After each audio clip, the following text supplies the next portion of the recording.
I was assigned dark literature for our genre investigation. And under dark literature, it includes anything involving death or divorce. So I decided to deal with the book Of Mice and Men by John Steinbeck. And I'm just kidding, I'm going to put on some light right now. But, ooh, that was a big transition. All right, my video isn't working so well, so I'm going to do a selfie video. This is kind of weird. I'm sorry for the bad camera work. Um, Essentially, for this book, I teach freshman English, and so I chose Of Mice and Men for a book because it has a lot of death in it, and I think that most people have read it, and not everybody completely understands how death is used in the book to further the theme. And so, just to kind of summarize the book a little bit, this book is set in California during the Great Depression, and essentially it's not best friends, it's two men, George and Lenny, who have a goal of saving up enough money so they can buy their own farm and, quote, live off the fat of the land. Unfortunately, during this time period, it was the Great Depression. This was a very unrealistic goal for most people, even further challenging for George and Lenny as a result of Lenny's mental impairments. The story is essentially about them moving being forced out of one town and starting at another ranch, trying to pick back up with their dream. Unfortunately, within the first 24 hours, Lenny gets off on the wrong foot with both the boss and the boss's son. And immediately afterwards, just kind of like a series of deaths occur. A handful of the deaths are all accidental deaths, which are all by Lenny's hands, literally. Starting with the accidental death of a puppy, and spoiler alert, by the way. Starting with the accidental death of a puppy, in which afterwards Curly's wife comes in and sees what he has done, and Lenny confides in her that he just likes to touch soft things. That's actually the reason that they had left their previous job, is he had touched a girl's dress and it made her uncomfortable and she cried rape, and they had to run out of town. So now that he confides in Curly's wife that he likes soft things, she says everybody does. She has soft hair, she loves to comb it, and that he should just feel her soft hair.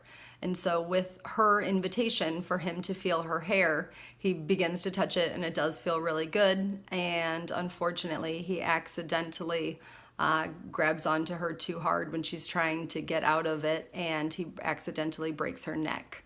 And that was the death that probably kind of like put this story into motion, where it gets a little confusing then.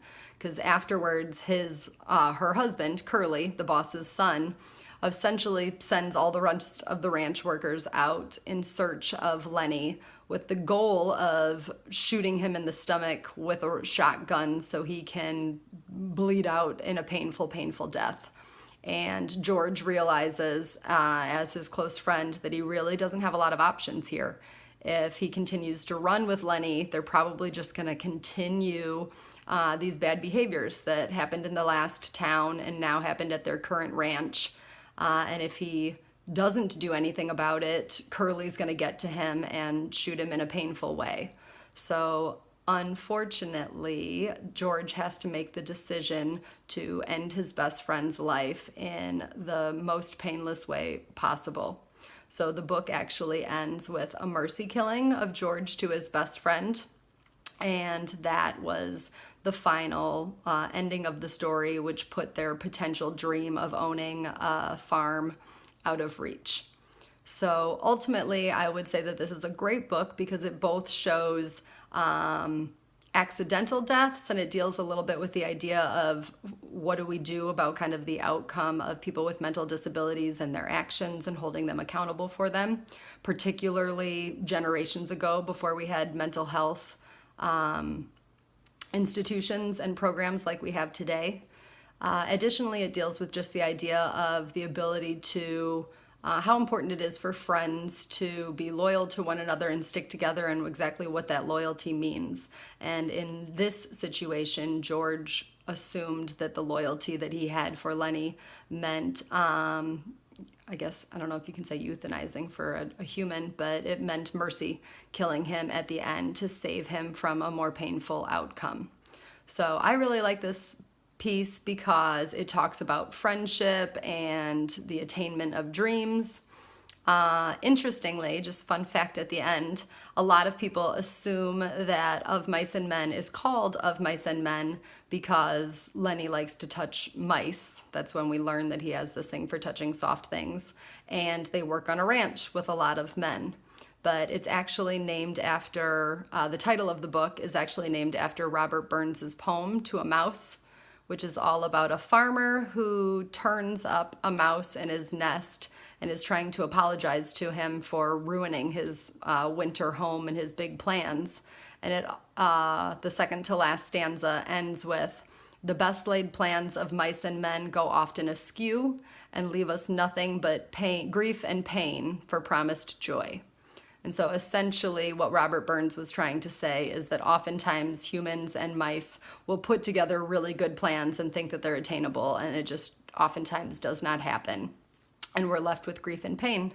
And ultimately that is what George was left with here. They had really good plans and they were trying to work towards them, but they went, because of Lenny's actions, they went askew, and George will be left with nothing but grief and pain as a result of the outcome.